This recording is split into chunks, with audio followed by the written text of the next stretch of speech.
Bonjour à tous, j'espère que vous allez bien, j'ouvre un nouveau vlog. Voilà, nous sommes lundi 24 mars. En fait, je disais que je faisais pas des vlogs semaine et ces derniers temps, c'est quand même beaucoup des vlogs semaine, mais je m'arrête. En fait, genre, je commence le lundi, je m'arrête en milieu de semaine et puis je reprends pas. Et je recommence le lundi. voilà, c'est comme ça. Après des petites pauses vlog, ça me fait du bien aussi, hein, parce que comme ça je le retrouve vraiment avec plaisir et tout. Bon, là par contre je pensais vraiment enchaîner puisque samedi j'ai eu mon book club polar, donc c'était sur le deuxième tome de la série Fabian Risque de Stéphane Hanem et on avait déjà fait un book club polar sur le premier tome en fait et j'avais très envie de lire le deuxième et du coup ça me paraissait impossible de lire le deuxième tome sans être un peu le même groupe que la dernière fois et pour le troisième je vais faire pareil parce que ça devient une habitude, hein. C'est pas une série qui est extraordinaire, c'est pas des coups de cœur incroyables, mais en fait, on lit des sacrés pavés, puis c'est chouette de se retrouver et d'échanger dessus. Enfin, moi j'aime bien en fait. Voilà. Alors d'habitude les boucles polars c'est pas ça, c'est plutôt on vient sur un thème, on va partager un livre qu'on a déjà lu ou qu'on lit pour le book club et on lit comme ça. Mais là ça change un petit peu. Ce qui m'avait inspiré, c'est ce que je fais sur Patreon, où sur Patreon on choisit chaque mois 2 lectures communes. Une pour la première quinzaine et une pour la deuxième, et on se retrouve eh bien quelques jours après la fin de la lecture commune sur Teams pour échanger. Et en fait j'aime beaucoup ce format-là, et c'est là que je me suis dit, en fait j'ai jamais proposé ça sur les book club polars en vrai, donc pourquoi pas. Et comme je manque cruellement de temps en ce moment, puisqu'il y a beaucoup de sorties de livres et donc il y a beaucoup d'événements littéraires, mais j'ai du mal à caser davantage de book club polar et donc j'ai du mal à retourner sur le format habituel puisque là on est parti sur ce format-là. Puis j'ai même une autre idée et tout d'un autre format de book club et voilà, faut que je case tout ça, mais là c'est très dense et en fait non, il ne faut pas, on ne met pas un couteau sous la gorge, mais j'ai très envie d'aller à la plupart des événements où je suis invitée. Je vais dire non à certains. Et j'ai très envie de lire, aussi en lien avec les événements, parce que ça a plus de sens à mes yeux de lire pour l'événement. Enfin, genre, Cynthia Kafka, j'avais reçu son livre avant. Je l'ai lu, je l'ai vu, et puis j'ai pu le chroniquer, c'était le jour de la sortie. Anouk Schutterberg, c'est pareil, quand c'est possible, j'aime bien le faire.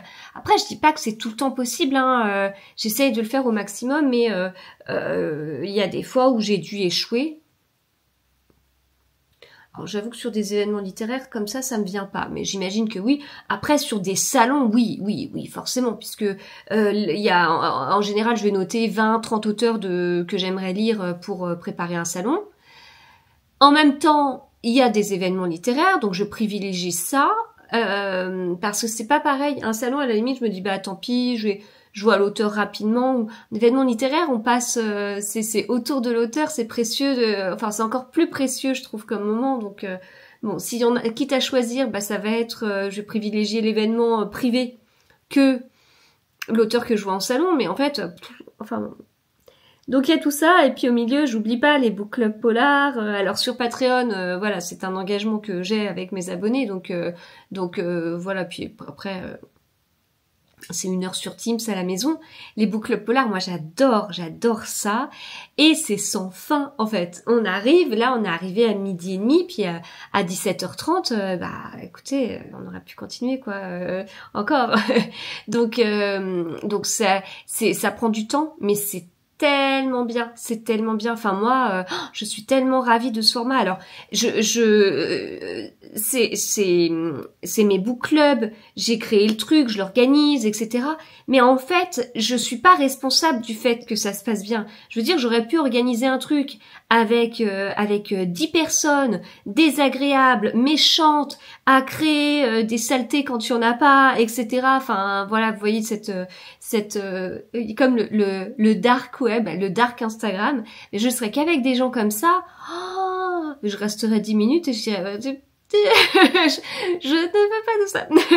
Non, là, c'est vraiment, c'est bienveillant, c'est des gens qui lisent, qui sont passionnés par ça, qui ont tous leur vie différente, mais qui sont là, en fait, pour aussi y trouver une bulle ou pour, enfin voilà, pour, bah, écoutez, plein de raisons. Ces personnes seraient mieux placées que moi pour dire pourquoi elles viennent à ces book clubs, mais en tout cas,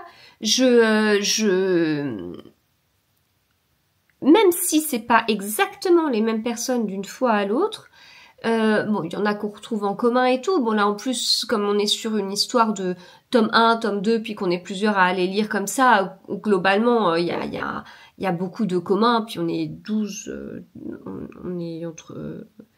on était combien? On était 11, et on aurait dû être 13. Bon, j'avais réservé pour 12 puisque je ne m'étais pas compté. Donc vous voyez comment l'organisation elle est au top niveau, quoi. Mais voilà, c'est en tout cas moi ça me fait beaucoup de bien et c'est vraiment lié aux personnes qui viennent et qui je sais pas, j'ai l'impression qu'on arrive, on dépose nos soucis à l'entrée ou même on en parle aussi hein, mais derrière il reste une joie de vivre, une passion et ça nous déconnecte de notre quotidien et ça rebooste aussi, donc voilà. Donc voilà, ça, j'ai pas enregistré. Tout ça pour vous dire que je n'ai pas enregistré. Que j'aurais pu commencer mon vlog samedi et que je ne l'ai pas fait. Et ben voilà. Qu'est-ce que je peux vous dire sinon? J'ai lu... Mais ils sont où mes livres? Parce que j'ai fait des tas... Alors... J'ai lu celui-ci ce week-end, Jusqu'au bout de l'océan d'Arthur Roger aux éditions du Gros Caillou. Je ne connaissais pas l'auteur, dans le sens où je ne l'avais pas lu, mais dans ma palle, j'ai Le Petit Maquis, Le Dernier Jour, aussi aux éditions du Gros Caillou. Et c'était trop bien. C'est une sacrée découverte, une écriture cinématographique, on a un roman dans un roman, l'histoire elle était top. Vraiment, j'ai adoré. Et je comprends, enfin, ce que j'entendais sur l'auteur, parce qu'il a vraiment des bons retours et tout ça. Il est plus épais celui-ci que ses autres, mais vraiment, on est à la fois... En fait, le roman... donc on a un roman dans un roman. On a deux personnages, Angèle... Enfin, on a plein de personnages, mais on a Angèle et Joe, qui sont frères et sœurs, et ils découvrent que leur père a écrit un roman. Et en fait, l'histoire d'Angèle et Joe, c'est l'histoire principale, si vous voulez. Et l'histoire principale, c'est un polar. Parce que derrière, on va avoir des secrets de famille, et en fait, on va comme chercher qui est le coupable, alors qu'en fait, c'est pas vraiment ça. Mais le raisonnement qu'on a est assez similaire quand même à ça. Et le roman qu'ils vont lire, donc écrit par le père, c'est plutôt un roman d'aventure. Genre catastrophe, genre il y a des tempêtes, genre on sait pas s'ils vont s'en sortir et tout ça, avec du coup d'autres personnages. Et quel est le lien avec l'histoire du père et qu'est-ce que... Voilà. Et en fait, au final, on va avoir des secrets de famille, mais... Pour moi, on a un roman dans un roman, on a un roman d'aventure dans un polar. Enfin, c'est page turner en fait. C'est très rythmé parce que, alors, on peut pas dire que les chapitres sont courts, mais dans chaque chapitre, on a des paragraphes et on change de personnage. Donc en fait, c'est comme des sous-chapitres, et ces sous-chapitres sont pour le coup très courts. Donc on a le même rythme que si les chapitres étaient courts. Et ouais, je suis très contente d'avoir découvert cet auteur. Je comprends. Donc ça, c'était une de mes lectures du week-end, mais j'en ai une autre. J'ai commencé H de Bernard Minet. Je suis trop contente. C'est le nouveau Servaz qui sort jeudi. J'ai lu 140 pages hier. Ah là là là là là là là là là. Il est trop bien. Le nouveau Servaz, donc on va retrouver, en même temps, tout ça, vous dire ce qui se passe. Bon, c'est un tome, je crois que Bernard disait que c'était un tome 9, quand je l'ai vu lundi dernier. Et c'est un tome 9. Ouais, c'est ça. C'est un tome 9, donc bon, hein.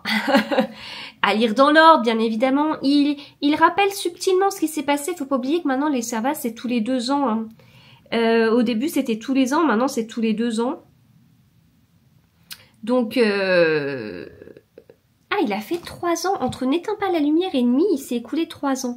2014 et 2017. Il a fait quoi pendant ce temps-là? Il a sorti Une putain d'histoire, qui est le seul que j'ai pas lu, en 2015. Il a rien sorti en 2016.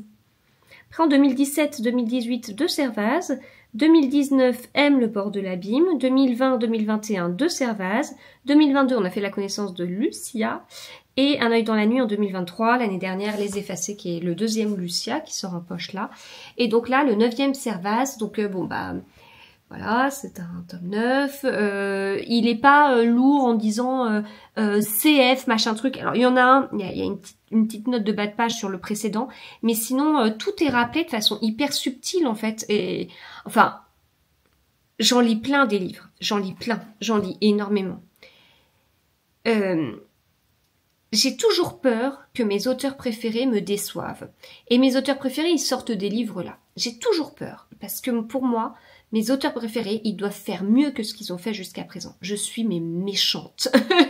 je suis mais vraiment d'une exigence incroyable. Je veux être encore plus surprise. Je les adore, mais je veux qu'ils fassent encore mieux, etc. Donc j'y vais toujours un peu comme ça en me disant « Oh, trop bien !» Puis « Ah, j'espère que ça va le faire !» Et donc là, on est dans la période où mes auteurs préférés sortent leurs livres. Et écoutez, pour l'instant... c'est poum poum poum, c'est mieux quoi. Enfin là pour l'instant c'est mieux que ceux d'avant. Enfin mais j'ai pris ce livre en m'éclatant si vous voulez, parce que dès la page 2 il y a un truc, en plus il y a un clin d'œil, on trouve les personnages, on trouve plein de choses. Servaz, mais moi c'est mon deuxième enquêteur préféré. Enfin voilà, franchement, c'est pas tous les ans comme ça. Hein. Il y a des années où je me dis tiens, j'attends tellement et c'est très bien. C'est excellent. Mais c'est pas un coup de cœur. Mais c'est pas ci. Mais c'est pas ça. Et voilà. Non, là, c'est vraiment très très bien. Et je lis Néo, l'île de l'orgueil. Enfin, je lis L'île de l'orgueil de Néo, qui est Nicolas Destiendorf chez Albin Michel, en lecture commune avec plusieurs d'entre vous, sur mon Discord. Et donc, je lis un petit nombre de pages chaque jour. Et donc, là, c'est le 4e jour aujourd'hui de cette lecture commune. Donc voilà, ça, c'est pour les lectures du moment. J'ai reçu plusieurs livres dans la boîte aux lettres. J'ai reçu déjà la nouvelle collection de True Crime, qui d'ailleurs est l'un des sujets abordés dans ce livre-là, chez 10-18. Donc on a La disparue du cinéma de Guillaume Thuon et Les suppliciés d'Apoigny de Sabrina Champenois. Donc là on a Yon, là on a Alsace, c'est en collaboration avec Libération. Donc j'ai hâte de les découvrir parce que moi le True Crime, je n'y vais jamais. Et j'arrête pas de me dire pourquoi. Pourquoi tu n'y vas pas? Parce que franchement, j'adore les polars. Et en fait, tout ce qui est fait réel, alors que ça pourrait être assez sensiblement la même chose. Voire même faire plus froid dans le dos. Tout dépend comment c'est écrit en fait. J'ai reçu de la part de Pocket ce livre L'orage qui vient de Louise May. Et on a reçu un petit paquet Hugo. Les enfants, ils vont être trop contents. Je vais enlever tous les papiers de service de presse. Ils vont être trop contents. Donc pour ma grande, déjà il y a un compte Hugo Jeunesse, un compte Instagram, c'est très récent. Alors pour ma grande, Fabrice Collin et Catherine Queneau, mais Fabrice Collin, ah oui, bah, il a écrit d'autres livres aussi dans une autre collection chez Hugo. Donc c'est une nouvelle collection iconique avec Taylor Swift et Ariana Grande. Voilà, donc ça c'est pour ma grande. Pour mon fils, qui était déjà fan de cette collection Tous Champions, on a Kylian Mbappé, écrit par Fabrice Collin, justement, et Antoine Dupont, écrit par Louis-Stéphane Ulysse. Donc ça, cette collection existe déjà et il y en a plusieurs. Et puis pour ma dernière, il y a les tomes 1 et 2 de cette nouvelle série, Les Mousquetaires. Donc, voilà comment c'est à l'intérieur. Avec un côté bande dessinée. Et alors, est-ce qu'il y a les âges? Qu'est-ce que je peux vous dire? Là, les deux sont sortis le 19 mars. Les Tous Champions sont sortis le 5. Et les Iconiques sont sortis le 12. Alors, ces livres-là, c'est à partir de 7 ans. Mais ma dernière de 9 ans va les lire. Ah oui, c'est vrai que comme ma dernière a eu 9 ans, entre mars et juillet, mes enfants ont tous 2 ans d'écart en fait, avant que ma grande change d'âge. Donc là, j'ai 9, 11, 13. Donc j'aime bien parce que c'est une période où je dis, oh mes enfants, ils ont 9, 11, 13, où ils avaient 8, 10, 12, et là on regarde en fait. Oh, pas mal. Et puis il y a toute la période de juillet à mars où mes enfants n'ont pas 2 ans d'écart, mais on a l'impression qu'ils ont plutôt 2 et 3 ans d'écart. Et voilà, en réalité il y a 2 ans et 3 mois et 2 ans et 5 mois entre chacun. Mais voilà, là on est dans la période où les gens vont me dire pas mal. 9, 11, 13. Donc pour la 9, pour le 11, alors que c'est mis à partir de 8 ans. Et pour la 13, alors que c'est mis à partir de 9 ans. Voilà. Donc forcément, ce sera accessible pour eux. Mais écoutez, on ne s'arrête pas forcément à ça selon les sujets. Ça leur va bien. Alors après, mon fils, il y a quand même... Enfin, c'est écrit gros, hein. Mais il y a des collections qui sont écrites encore plus gros. Et là, il commence à me dire, même si c'est du sport, tant pis. Voilà, c'est tout. Allez, c'était juste la petite intro. Et puis, on se retrouve plus tard.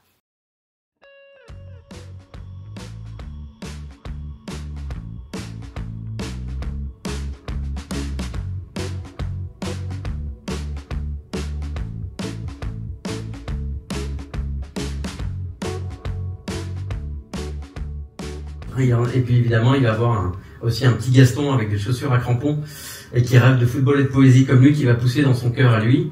Et il va commencer un petit peu à changer d'avis et à s'intéresser aussi aux fantômes. Mais d'où ça vous vient, ces idées? Parce qu'encore une fois, on peut se dire, sur ces situations a priori dramatiques, c'est difficile de faire de la poésie, de plaisanter. Et pourtant, c'est comme une sorte de challenge pour vous de tordre cette réalité pour en faire de la poésie, même parfois de l'humour. Alors pour moi, c'est très très important de pouvoir décaler. C'est pour ça que, et vraiment mes éditrices avaient raison, c'est-à-dire que ce premier livre, il y avait de l'humour aussi, mais il n'y avait pas cet angle, ce biais. C'était droit en face, et j'avais l'impression qu'en étant droit en face, j'allais être puissant et profond. Et pas du tout, en fait. J'étais trop collé, j'étais ton sur ton. Alors que par le biais de l'humour, de la poésie ou du décalage, en fait, il y a de la place. Vous savez, c'est comme quand on va chez l'ostéo.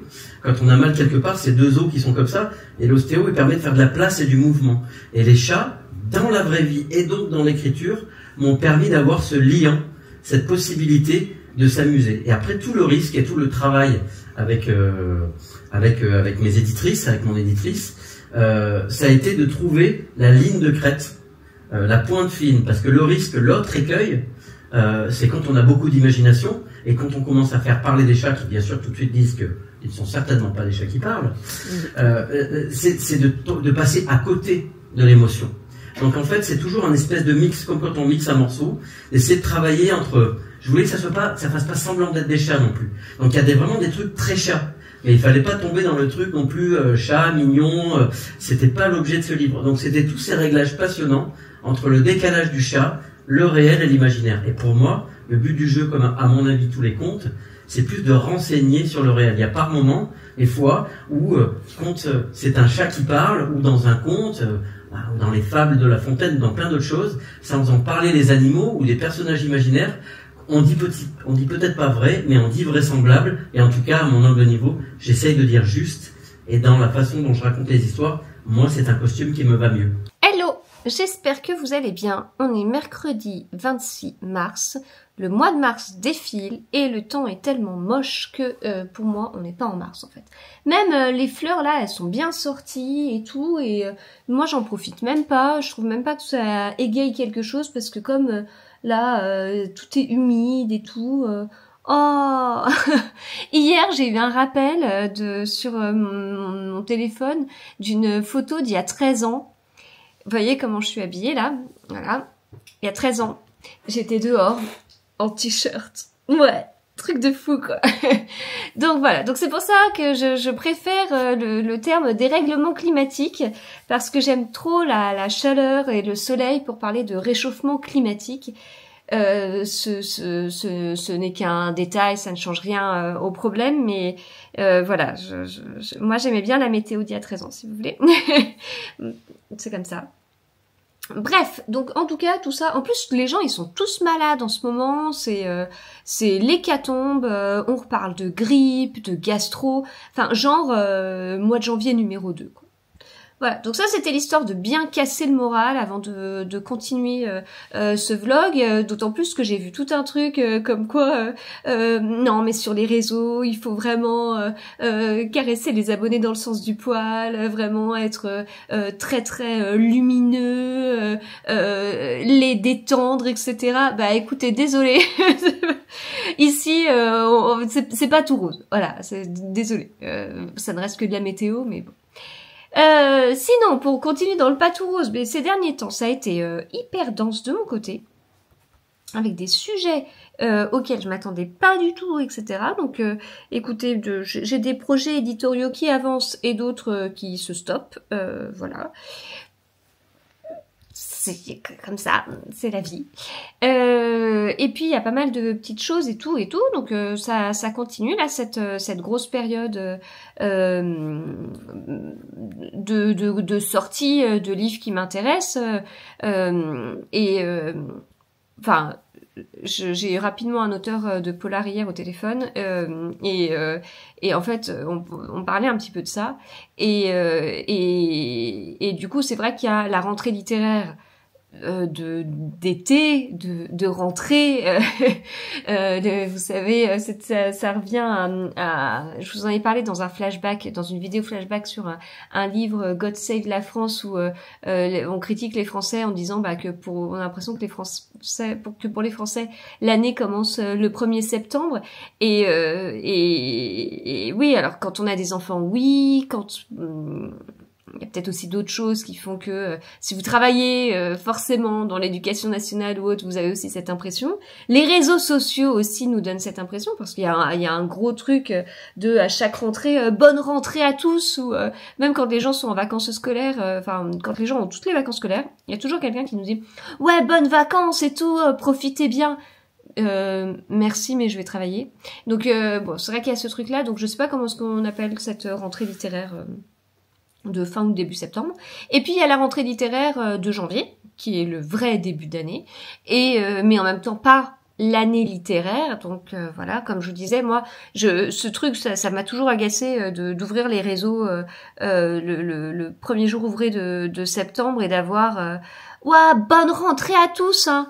Merci, ça fait un mois que j'ai repris en fait et j'ai arrêté bien après le début des vacances scolaires. Mais merci, bonne rentrée aussi.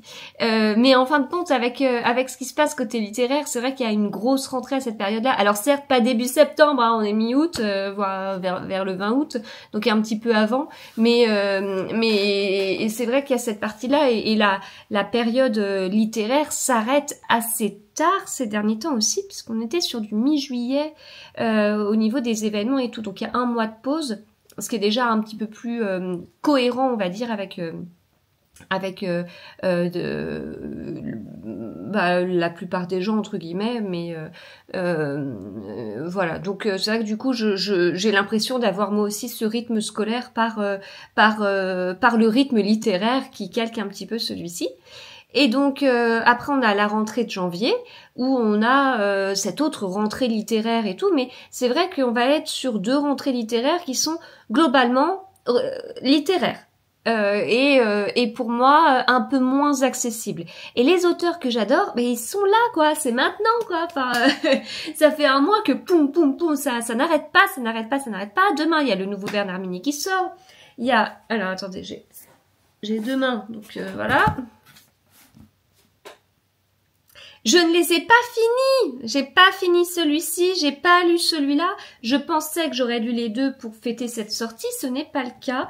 Je me rends compte que malheureusement je suis humaine et en fait, malheureusement mes journées ne font que 24 heures. Dingue, prise de conscience énorme, je tombe vraiment de haut.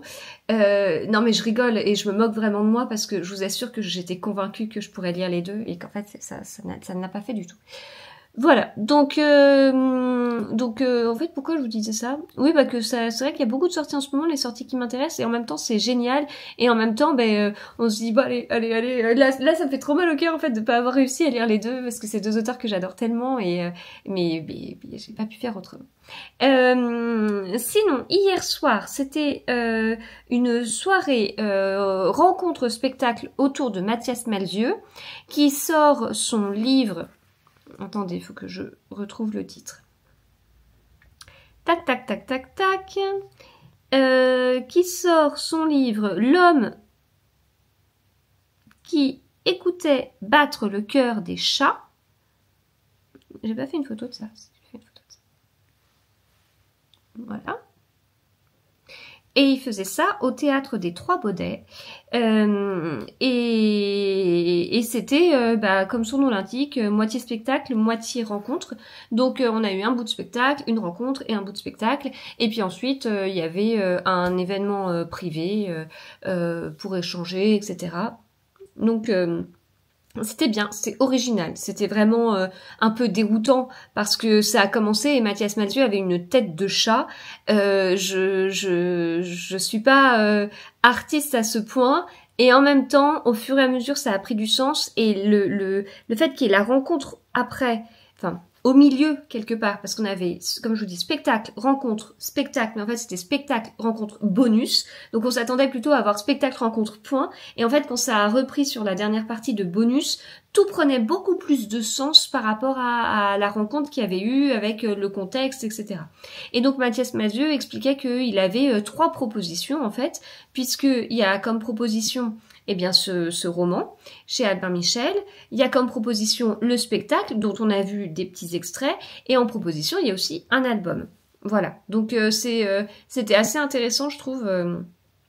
Et puis une démarche très très artistique autour, comme il nous l'a expliqué, d'un deuil en fait. Et voilà. Bon, j'ai pas filmé toute cette partie parce que c'est vrai que c'est dit à la base dans.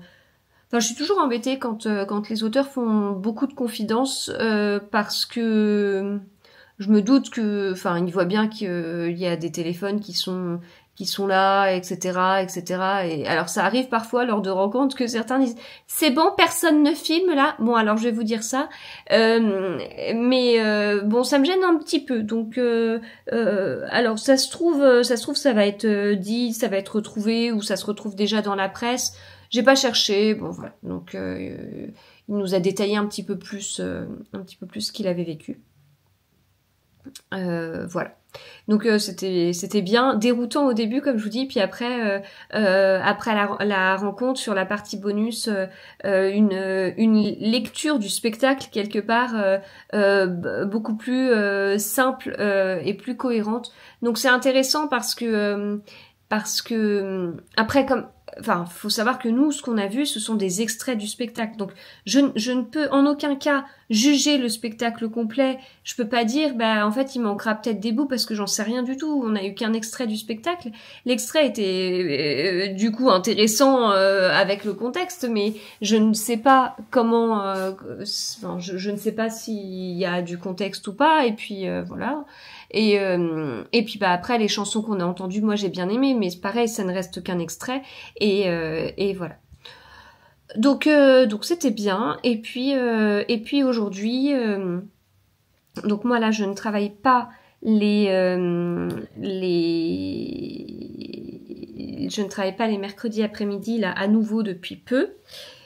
Et donc je suis complètement HS. Et je suis complètement HS, puis je vous dis, je ne vois que des gens malades. Donc je suis en train de me dire, ça va être quand mon tour? Quand est-ce que moi je vais plonger? Quand est-ce que ça va pas bien se passer? Voilà, j'ai ça au-dessus de la tête et à me donner un pain. Et je ne sais pas quand est-ce que ce pain va se passer. Voilà, c'est pas grave. Il y a des moments où ça m'arrangerait plus que d'autres, mais je ne peux pas trop le commander. Faut que je donne un message à mon corps et en même temps là, je suis en train de réfléchir. Il y a des moments où ça m'arrange plus que d'autres. Ok, alors pas jeudi, pas vendredi, pas samedi, peut-être dimanche, pas lundi, pas mardi, pas mercredi, pas jeudi, pas vendredi, pas samedi, pas dimanche, pas... Bon, en fait, non, je ne laisse pas trop le temps. Mais voilà, donc je sais pas comment ça va chez vous, mais c'est vrai que par ici, c'est une sacrée hécatombe en fait. Voilà. Et donc un peu fatiguée par rapport à tout ça et par rapport à pas mal de choses qui se sont télescopées et à la fois des choses à faire et tout, mais en fait c'est pas si chargé que ça dans ce que j'ai à faire. Alors je parle pas de mon boulot principal, hein, je parle de ce que je peux avoir à faire à côté. Mon boulot principal c'est pas du tout le sujet de ces vlogs, de ce que je peux avoir à faire à côté sur la création de contenu littéraire et tout. Donc c'est pas tant chargé que ça. Je mets de côté le fait qu'il y a 50 000 livres que j'aimerais lire, hein, mais sur la création de contenu, ça va, j'arrive, il y a des trucs originaux, je vous ai quand même proposé pas mal de choses sur mon compte Instagram qui changeait un petit peu, et tout, donc voilà, mais ça va, je m'en sors, je n'ai aucune publication d'avance, je mange, j'en ai 3, mais voilà, en temps normal, sur des périodes un peu complexes comme ça, je me serais organisée pour avoir une semaine de publication d'avance, comme ça, je m'enlève cette charge mentale, là, pas du tout, mais bon, je le gère comme ci, comme ça, c'est pas grave, c'est pas grave si vous n'avez pas une publication tous les jours à 6h30, en revanche, vous avez une publication tous les jours, sauf, je n'ai pas publié samedi, parce que vendredi dernier, j'en ai mis 3 dans la journée. Sur Instagram, ça va quoi. Il y en a qui font 3 par semaine, moi j'ai fait 3 dans la journée, donc je me suis autorisée samedi à ne rien faire, et puis j'ai repris dimanche avec 2 trucs je crois en plus. Bon, donc voilà, là je le gère, ça va à peu près, mais après j'ai vraiment eu d'autres sujets, donc c'est pas tant énormément de choses, c'est plutôt c'est pas tant énormément de choses en dehors de la lecture, comme je vous dis, parce que j'aimerais lire 100 fois plus que ce que je lis, ça c'est sûr, et j'ai de quoi faire aussi, mais c'est un côté où j'ai eu des sujets qui ont été fort émotionnellement, entre guillemets, et depuis, enfin lundi et mardi, ça a été des mini-tempêtes en fait, de trucs où on se dit mais on ne peut pas vivre normalement autant de choses en 2 jours. Normalement, on prend un sujet comme ça et c'est 1 par semaine. Et on l'étale sur 10-15 semaines. Non, là, c'était réparti en 2 jours. Et donc, ce matin, j'ai trouvé ça tout bizarre parce que il y a pas eu, enfin quand j'ai regardé mes mails ce midi et tout, il n'y avait pas un truc incroyable, il n'y avait pas quelque chose de voilà, quelque chose qui s'effondrait, quelque chose de compliqué à gérer, de musclé, de voilà, je ne sais pas. Et donc cet après-midi j'ai une petite visio pour un projet, donc j'ai hâte, enfin de prise de contact, etc. Et puis ce soir live avec Néo autour de ce livre. Voilà, donc ça va être très chouette, enfin je l'espère. et puis voilà, et ben c'est tout, on se retrouve plus tard.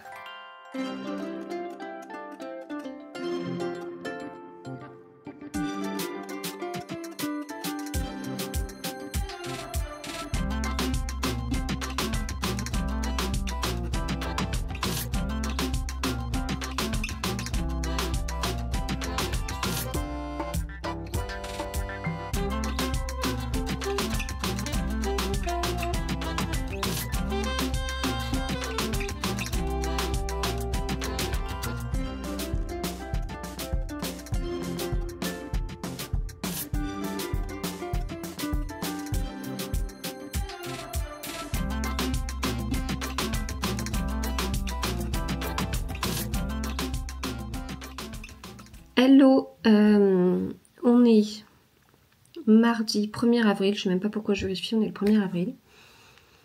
Il y a une énorme pause dans ce vlog, au moment où j'enregistre là. Je ne sais même plus ce que j'ai enregistré avant, ce que je sais c'est que je n'ai plus pu, on dit ça, plus enregistré. C'est bizarre non? Ça a été compliqué. Ça a été compliqué et en même temps c'est un chemin que je commence à connaître, enfin un mécanisme que je commence un peu à connaître. C'est-à-dire que je suis tombée malade jeudi, alors mercredi après-midi j'ai été mais épuisée. Donc je travaillais pas mercredi après-midi, j'ai commencé mon après-midi en faisant une sieste. Après j'avais un truc. Après, j'avais un live avec Nicolas Destiendorf. Après, j'avais très envie de dormir. Je me suis couchée tôt. J'étais pas très bien. Jeudi, j'étais pas en forme. Genre angine et tout ça, quoi. Et en fait, les dernières fois où je suis tombée malade, c'est parce que j'étais au contact de quelqu'un au travail qui était malade. Qui est quand même en état de travailler, quoi. Mais qui vient malade. Et en fait, au bout d'un moment, j'en avais marre. Donc j'ai mis un masque pendant mais très courte période, en fait. Après mes grippes, notamment. Et là, je l'ai pas fait et je regrette beaucoup parce que... je regrette beaucoup pour plusieurs raisons. Déjà parce qu'en fait, c'est vraiment au contact avec des personnes... Enfin, quand je dis au contact, c'est vraiment du style, on va parler, on a des toutes petites salles de réunion. Donc quand on est dans des toutes petites salles et qu'on se retrouve avec quelqu'un qui est malade, ben voilà. Et en fait, moi, je trouve que c'est très délicat de dire attends, t'es venu, t'es malade, attends, je vais aller mettre un masque parce que je trouve que t'exagères quand même. Ça, bon, je vais pas dire ça parce que je suis bien élevée, mais ça se fait pas trop. Mais en même temps, venir vraiment malade, s'enfermer avec quelqu'un dans une petite pièce et ne pas soi-même se protéger les autres, en fait, je trouve ça moyen. Je parle pas de quelqu'un qui est pas contagieux, qui s'en est assuré auprès de son médecin, où on se retrouve dans une grande pièce, etc. Parce que voilà, voilà. Mais là, quand on se retrouve comme ça, dans une petite pièce comme ça, si vous voulez, et puis voilà, ça fait 3 fois que je tombe malade parce que je suis au contact au travail de gens qui sont malades. Donc, comme je vous dis, j'en ai eu marre parce que moi, j'ai fait un burn-out au mois d'octobre et qu'en fait, depuis, je suis hyper fragilisée et que je chope tout. Et j'ai fait le choix de ne pas faire un arrêt long pour plein de raisons parce que déjà, moi, vu comment je fonctionne, si je fais un long arrêt, en fait, je me relèverai pas comme ça. Enfin, ça va me détruire, en fait. Je sais que ça va me détruire. Parce que je sais comment je fonctionne et je sais ce qui a déclenché mon burn-out. Mais le problème que j'ai, là, vous allez vous dire, c'est bizarre son truc. En fait, le problème que j'ai, c'est qu'à chaque fois que je tombe malade, physiquement, direct, c'est comme si je replongeais en burn-out. C'est-à-dire que jeudi matin, je me réveille, je suis malade, voilà, j'ai une angine. Comme je ne sais combien de personnes en ce moment, puisque le monde entier est malade, même si voilà, tout le monde ne s'enferme pas dans une petite pièce de réunion avec quelqu'un, mais voilà. Moi, ma réaction, en fait, quand je suis malade, c'est 1, je suis malade, 2, je pleure toute la matinée. Voilà. Et je replonge, en fait. Bon, là, c'est vrai que j'avais un contexte en plus qui enfin des trucs qui n'ont pas été réglés, puis en fait il y a des nouveaux trucs si vous voulez, et donc c'est un petit peu c'est ce qui fait que bon il y a eu vraiment beaucoup, et que au final déjà niveau santé, je suis allée voir le médecin, j'ai été sous antibiotiques, j'ai eu de la cortisone. J'ai fait je ne sais quoi en fait, aucune amélioration pendant X jours au niveau physique, hein, je parle que de la santé là, enfin physique, je parle que de la santé physique, pas de la santé mentale on va dire. Et donc pas le moral si vous voulez, à cause de ça, et puis pas le moral parce qu'en fait tout est ressorti et je me dis mais ça ne va pas, cette situation ne me va pas, voilà, ça me va pas, ça va pas, c'est pas possible. En fait, quand je me suis écroulée en octobre, je sais, enfin, j'ai réfléchi à tout.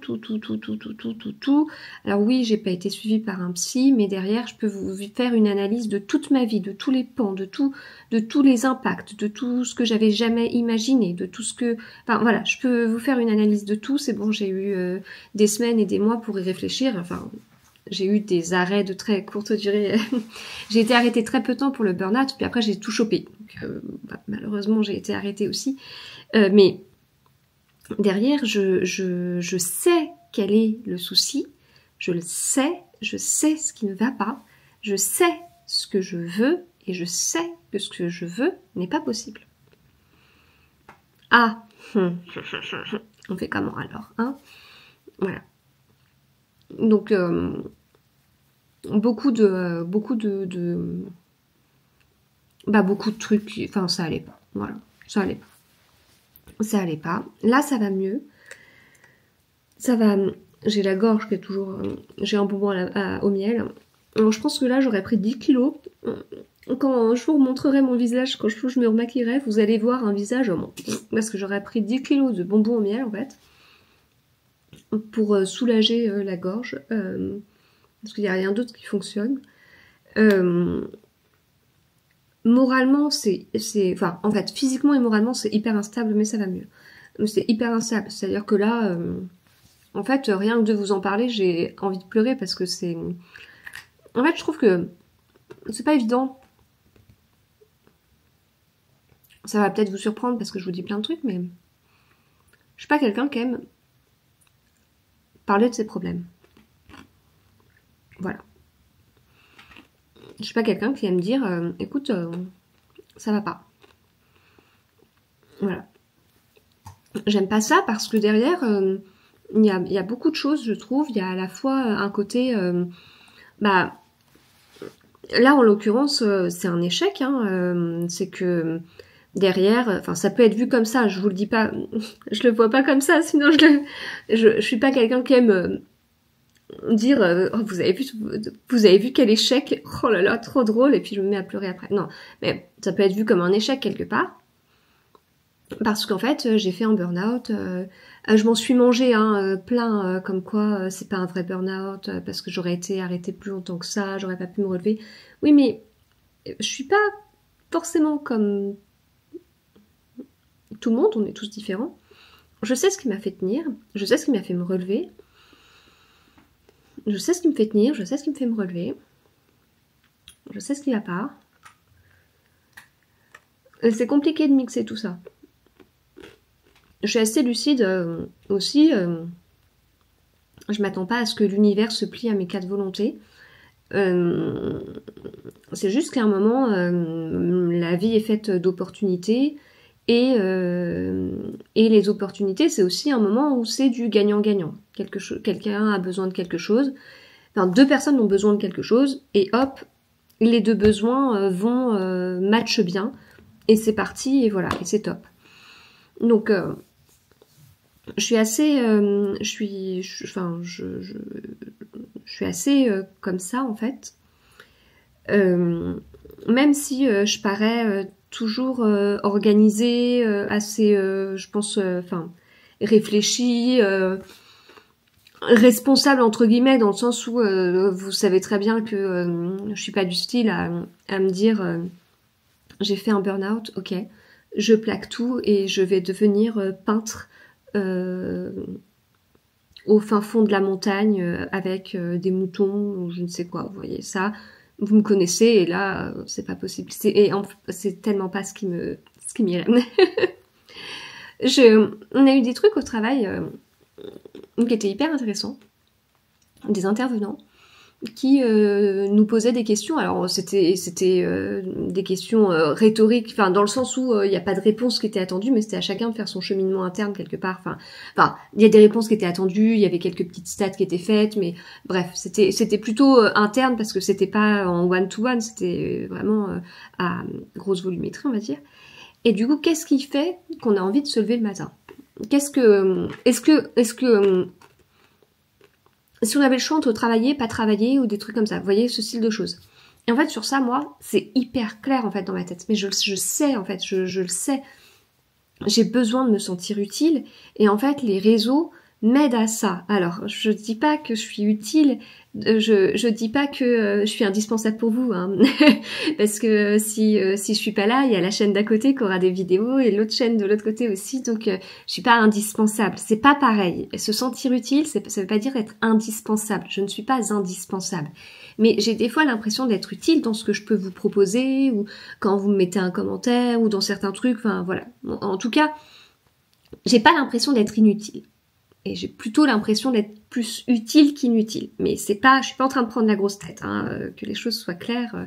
Je reste à ma place, j'ai conscience de tout ça.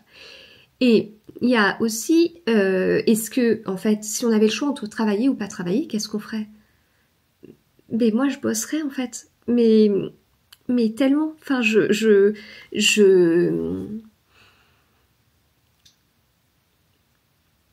enfin, je cumule plusieurs trucs, hein. J'ai quand même un travail, à côté de ça, il y a la création de contenu, etc. Qui est en partie rémunéré et de plus en plus en plus. Donc moi j'ai besoin j'ai besoin de travailler, mais c'est-à-dire que je suis tellement folle par rapport à ça que n'importe quelle passion, c'est légèrement mon parcours, mais n'importe quelle passion, je la transforme en job. Enfin, c'est pas une histoire, c'est pas une histoire d'argent à tout prix, c'est pas une histoire de travail à tout prix puisque j'en ai un par ailleurs. C'est qu'en fait je m'investis énormément dans ce que je fais. Voilà, je m'investis énormément dans ce que je fais et je suis très passionnée. Et ça, quand on le dit comme ça, on se dit moi je trouve que ce sont plutôt des qualités. Depuis le mois d'octobre, j'ai envie de vous dire. Joker. Je sais pas. Est-ce que c'est bien de s'investir beaucoup? Dans l'absolu, oui. Est-ce que c'est bien de s'investir trop? Est-ce qu'on peut trop s'investir, en fait? Est-ce qu'il y a un moment où on s'investit, puis on s'investit trop? Bah ouais. Bah voilà, vous avez mon résumé des derniers mois. Ce que je vous dis, enfin en fait, vraiment, mon burn-out, il y a une partie de ma vie, une partie de tout de tout. Il y a des ajustements à faire par rapport à ça. Bon, je pense que implicitement, il y a des choses que vous avez compris, mais j'ai pas envie de le dire de façon explicite. Et ce n'est en aucun cas lié aux réseaux sociaux, parce que ces derniers temps, je vous ai dit des trucs en fait qui me titillaient, des trucs qui m'agaçaient dans mon organisation, dans le temps que des choses me prenaient. Il y a eu un petit moment, si vous voulez, où c'est pareil, je me suis beaucoup investie. J'ai fait des vidéos sur des choses, sur de moi-même, sans être rémunérée ni quoi que ce soit.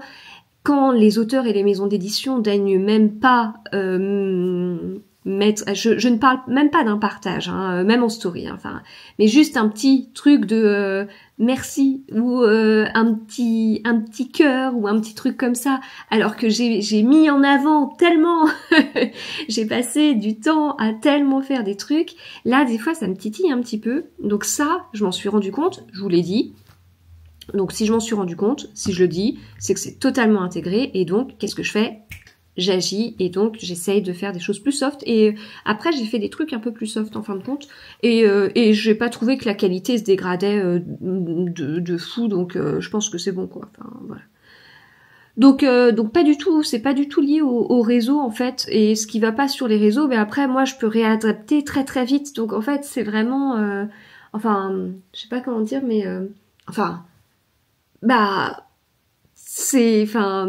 je suis maître à bord, quoi. Enfin, sur la création de contenu, je suis à la fois chef d'entreprise, toute petite entreprise. Je suis salariée, mais je suis la même personne. Et donc en fait, je décide de tout, quoi. Donc si à un moment donné, je suis pas contente d'un truc, en fait, je vais me plaindre à moi-même et je vais dire bon, ok, attends, je t'aménage ton truc. Enfin voilà, c'est une liberté énorme, quoi. Donc en fait, j'ai pas trop de soucis avec les réseaux. En tout cas, si j'en ai, je les gère au fur et à mesure. Et puis voilà, ça va.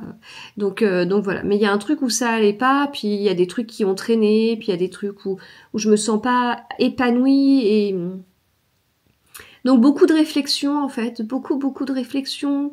Il y a un moment donné, je me suis dit, ce week-end, j'ai fait tellement n'importe quoi. Hein. Enfin, en fait, chaque jour, je me disais, bon, ok, c'est bon, allez, je vais faire ça. Et puis le lendemain, je me dis, en fait, je vais faire ça. Mais le problème, c'est que j'ai pas dit que je vais faire. Il y a des trucs que j'ai fait.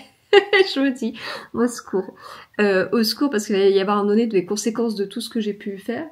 Et que j'assumerais pas du tout, parce qu'en fait, c'était pas ce que je voulais, en fait. Mais c'est là où c'est compliqué. Je pense qu'en fait, ce dont j'ai besoin, c'est vraiment un petit ajustement qui est pas si énorme que ça. Et ensuite, garder confiance en les opportunités que nous offre la vie. Et ça, j'y crois. Et pour moi, c'est ça qui fait le peps du quotidien. C'est aussi pour ça que je m'éclate dans la création de contenu. C'est que là, en fait, la création de contenu, c'est être créatrice de contenu, c'est avoir une boîte mail surprise. C'est-à-dire que il y a un moment, vous êtes là tranquillement en train d'enregistrer. Bon là, c'est pas le cas, mais ça arrive des fois. Vous êtes tranquillement en train d'enregistrer, puis tout d'un coup, vous voyez votre boîte mail et vous voyez une petite enveloppe, il y a un mail. Alors ça peut être un nouveau catalogue parce que vous êtes partenaire d'une maison d'édition, ça peut être une suite de mails par rapport à quelque chose, ça peut être des trucs de malade en fait. Et ça, j'en deviens, en fait, je deviens accro à ça. Je deviens totalement accro à ça, à ces surprises que je peux recevoir en me disant, la vache, en fait, c'est un truc de fou. Et je trouve que c'est tellement incroyable qu'on me propose genre un partenariat rémunéré qui va me permettre de vivre une expérience de dingue avec un auteur, genre. C'est tellement fou que ça devient une drogue et que chaque enveloppe sur notre boîte mail, on espère que ça va être ça en fait. Mais c'est pas ça tout le temps, mais je l'ai vécu plusieurs fois, puis je vous parle de ça, ça peut être une petite enveloppe qui vous dit bonjour Magdalena, voilà, j'aimerais vous contacter pour un projet éditorial. Êtes-vous disponible pour une visio? Mais bien sûr, bien évidemment que je suis disponible. Voilà, c'est des multitude de petites choses comme ça, ou genre l'année dernière au mois de juin, je vous dis c'est pas tout le temps, hein. Voilà, coup de téléphone, voilà, on aimerait vous proposer, donc ce serait quelque chose de particulier, il y aurait un shooting photo, et puis en fait l'idée après ce serait de mettre des grandes affiches sur des bus dans Paris, ok, ça me va. Voilà, et ça, moi, je suis accro à ça, et je l'ai déjà été. De toute façon, je considère vraiment que la vie professionnelle, elle est faite d'opportunités, c'est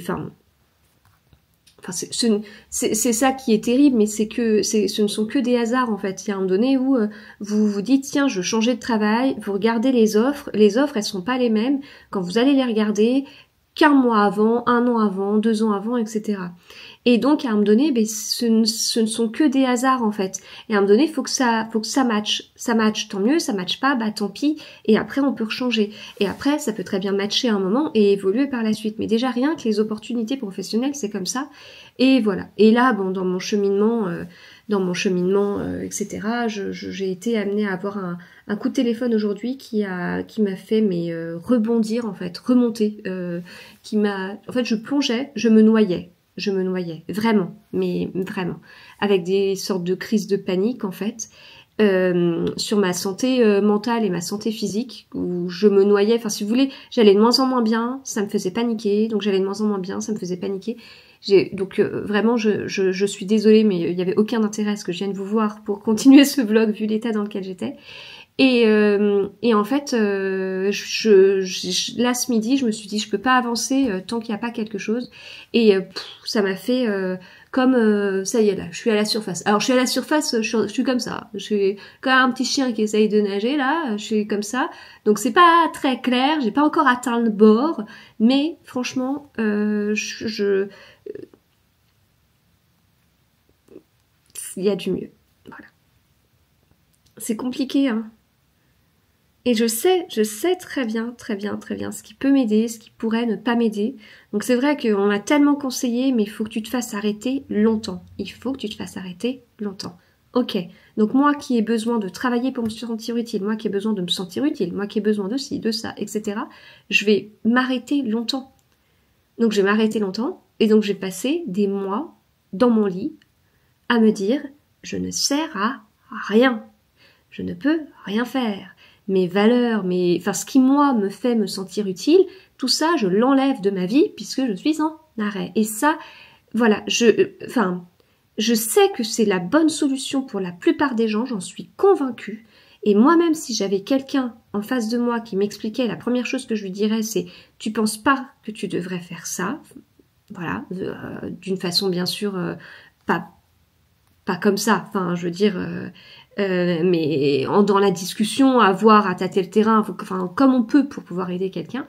Mais moi, ça ne me convient pas du tout, du tout, du tout. Donc faut trouver quelque chose qui me convienne. Et puis en fait, moi je suis insupportable. Voilà, c'est vraiment ça, c'est ma prise de conscience. Mais ça date il y a peut-être 2-3 semaines. Je suis insupportable parce que non, alors c'est une prise de conscience quand j'ai vu Aurélie Valogne. D'ailleurs, ça m'a fait penser à tout ça. Au dîner avec Aurélie Valogne, je m'ennuie très vite. Je m'ennuie très vite. Voilà. Alors c'est nul, c'est tout ce qu'on veut. Je suis HPI, donc ça veut dire que HPI, on le gère à l'école. Globalement, ça dépend quel type de HPI. Moi, c'est bon, ça a été géré. J'étais plutôt scolaire. On m'a fait sauter une classe. Tout est rentré dans l'ordre, aucun problème. Scolarité sans aucun souci. Hein. J'étais de plus en plus épanouie d'ailleurs. Au fur et à mesure de ma scolarité, je commence à bosser. Voilà. Bon, je fais le tour.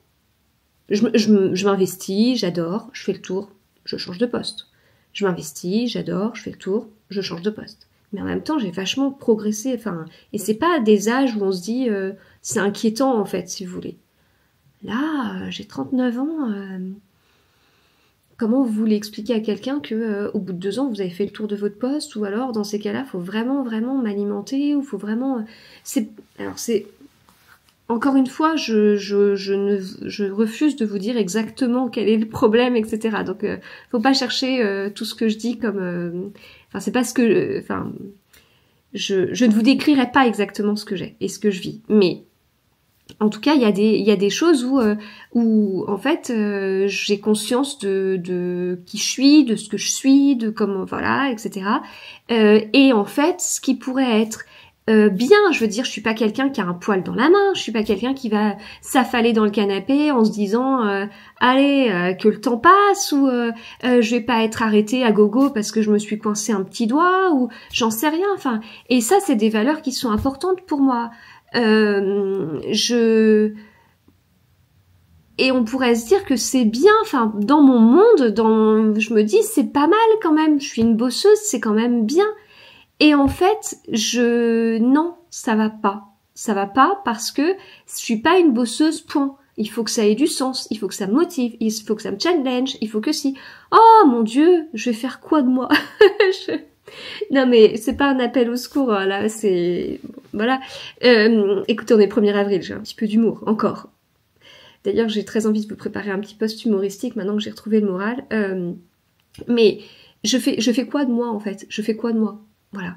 Dans l'absolu, quelqu'un qui bosse, qui s'investit, c'est bien. Ouais, mais en même temps, je deviens pénible parce qu'il faut que ça me challenge, en fait. Mais à quel âge je vais arrêter d'avoir besoin d'être challengée? J'ai bossé à 63, 64 ans et je vais demander comme ça à ma société bon, par contre, là, vous me challengez, hein. Allez, il faut vraiment... Non, mais... Voilà. Ah, j'ai une petite enveloppe. Non, c'est sur mon dos de boîte mail. Non, attends. Non, c'est pas... Non. C'est pas une petite enveloppe magique. Donc voilà. Bon, écoutez, c'était 20 minutes de rien. 20 minutes de rien, de pause, de... Voilà.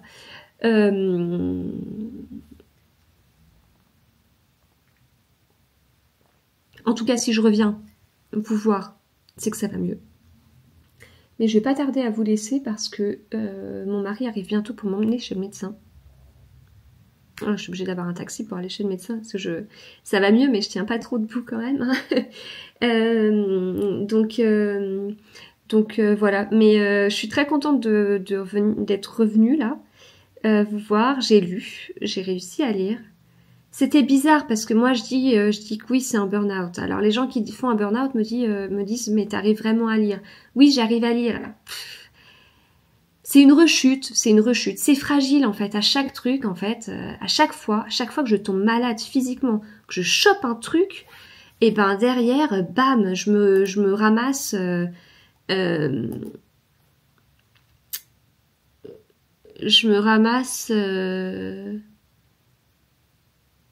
qu'est-ce que c'est que ça? Ah bah ça c'est cool ça. Oh!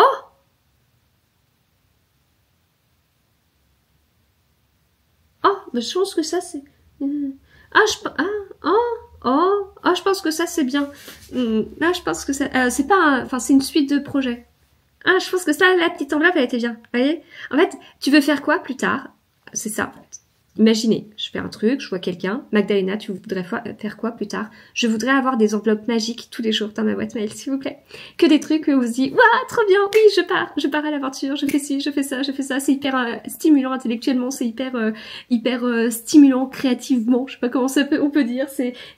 Voilà, c'est une expérience de fou, c'est un truc de malade, c'est un truc que je pourrais peut-être partager avec ma communauté, un truc machin. Voilà, ça amène de la cerise sur le gâteau, ça amène du peps dans la vie, ça. Voilà, donc j'ai compris ça aujourd'hui. Non, mais sérieusement, je suis contente que ça aille mieux et que je puisse revenir vous voir parce que vraiment ça allait pas. Pas du tout. La vache, ça c'est vachement bien, ça veut dire que j'ai un projet qui avance beaucoup plus vite que ce que je pensais.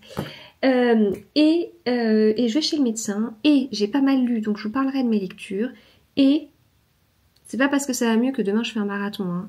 Je suis encore très fatiguée. Voilà.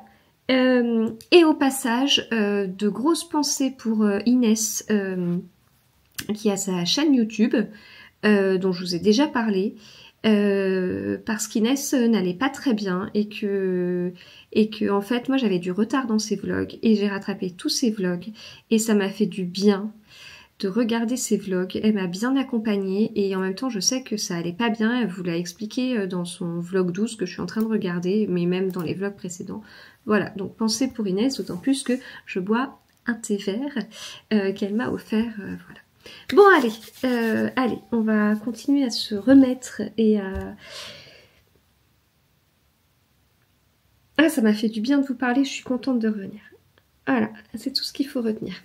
Allez, à plus tard. Hello, on est mercredi 2 avril. Je suis maquillée, j'ai des vêtements autres que des trucs tout moches. Je redémarre, je vais m'en sortir, je vais trouver des solutions, on va mettre des choses en place et je vais sortir de ce truc qui me gonfle, qui est de replonger dès que j'attrape un truc au travail. Voilà. Hein, on va donc déjà, alors peut-être qu'en fait la solution c'est de ne plus rien attraper et donc de passer mon temps à avoir un masque au travail, ce qui globalement me gonflerait, hein, clairement, hein, enfin, mais en même temps, est-ce que je préfère porter un masque pour me protéger des gens malades ou ne pas le faire et retomber malade, et à chaque fois que je retombe malade, le burn-out ressort et me fait un petit coucou. Bon, il n'y a pas photo, quoi. Bon, après, je suis un peu agacée quand même de certaines choses, mais comme on dit, c'est toujours pareil. Je vais pas vous reparler du voisinage, de ci, de ça, enfin du savoir-vivre, de machin, enfin voilà. Hein. Donc voilà. On va dire que c'est moi qui suis fragile et que du coup je peux me protéger quelque part, mais en même temps il y a quand même une histoire de burn-out et il faut vraiment mettre des trucs en place et je sais ce que je veux et vraiment et j'espère que ça va fonctionner. Voilà. Bon alors mis à part ça, j'ai quasiment fini de monter mon vlog. Je vais vous parler des livres que j'ai lus du coup sur cette période-là. Voilà, donc globalement c'est comme je vous dis, c'est vrai que ça va mieux. J'ai encore des petits effets de l'arrêt de la cortisone chez moi. Je connaissais pas trop la cortisone, j'en ai pris 3 fois depuis le début de l'année. L'arrêt de la cortisone chez moi, c'est genre, je suis passée sous un camion, quoi. Je suis mais complètement bousillée et donc la névralgie est revenue. Et en plus, comme il y avait cette histoire de petits sujets autour du burn-out non réglés, eh bien...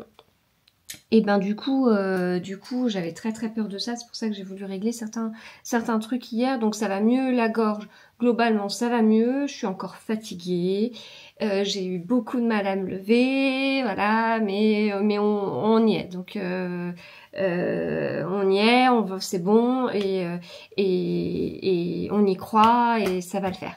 Hein, allez. donc voilà, c'est de l'auto-persuasion, ça va marcher.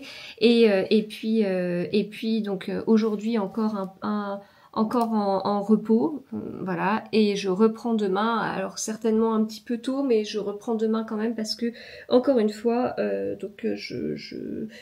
encore une fois, je me connais et je sais que l'arrêt n'est pas une solution pour moi, pas du tout. Et donc c'est pas beau d'avoir cette chaise comme ça. Et donc c'est pas une solution pour moi. Et donc voilà, je pense que cette petite reprise de demain, ça va me permettre de raccrocher et voilà. Ça va le faire. Ça va le faire, on y croit. Et j'espère vraiment, ça c'est ma grosse crainte, j'espère vraiment que tout ce que je peux mettre en place, tout ce sur quoi je travaille, etc., ce sur quoi je réfléchis, j'espère que on va pas passer je ne sais combien de temps avant que ce soit mis en place, parce qu'en fait je tiendrai pas. C'est-à-dire que j'ai les solutions en tête, j'espère que ça va fonctionner, et que ça va être accepté, etc. Si dans 2 mois, il n'y a rien, moi, en 2 mois, j'ai le temps de m'écrouler 3 fois, en fait. Donc, en fait, là, pour le coup, ce sera pas possible. Voilà. Bon, je reçois des messages de tous les côtés. Touc, touc, touc, touc, touc.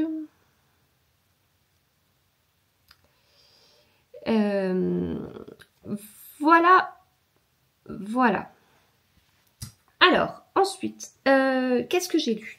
En fait, je m'aperçois que j'ai des trucs à gérer aussi. Alors, qu'est-ce que j'ai lu? Non, ça, on s'en fiche. Alors, j'ai fini H de Bernard Minier, donc qui était le nouveau Servaz. Je vous fais des avis très très rapides parce que vous aurez des avis lecture dans des vidéos dédiées, bien sûr. Donc, H, excellent Servaz. On retrouve Hirtman, c'est un tome 9, comme je vous le disais. J'ai relevé 50 000 citations tellement je l'ai apprécié. C'est très prenant au niveau du rythme. Il y a beaucoup de personnages différents. Enfin, on arrive à s'y retrouver parce qu'on n'est pas sur 50 personnages non plus, mais pas autant que dans ma lecture actuelle. Mais on a des groupes de personnages quelque part. Et en fait, on va alterner entre ces groupes de personnages. Dans chaque groupe, on a un personnage principal, genre on a Servaz, genre on a un auteur,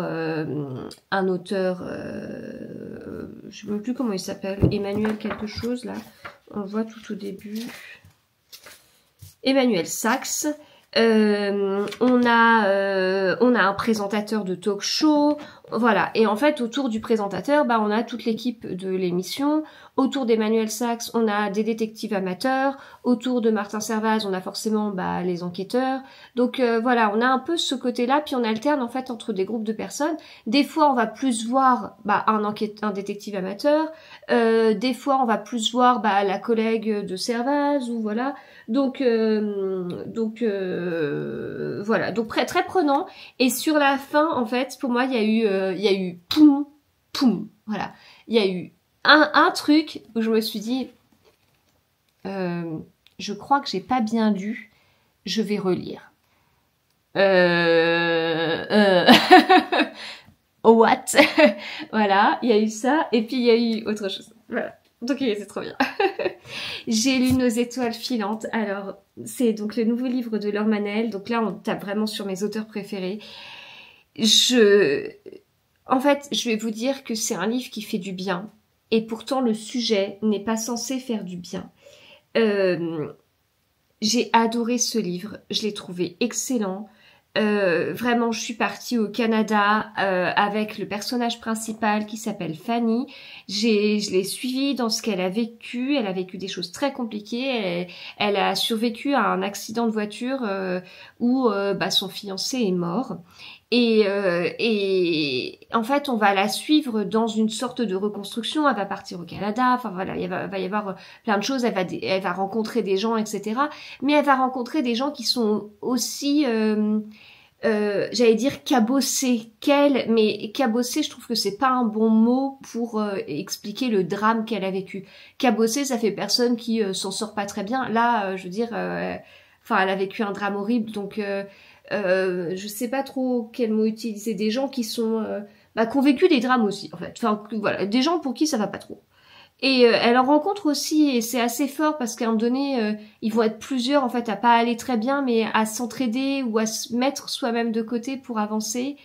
Et j'ai apprécié parce que on n'est pas dans le côté cliché, je trouve, de ouais, elle part au Canada, elle voit des gens cool, et ben tout va bien, et c'est trop bien. Et non, en fait, on voit vraiment la reconstruction, on voit vraiment que ça va, puis ça va pas, puis ça va, puis ça va pas.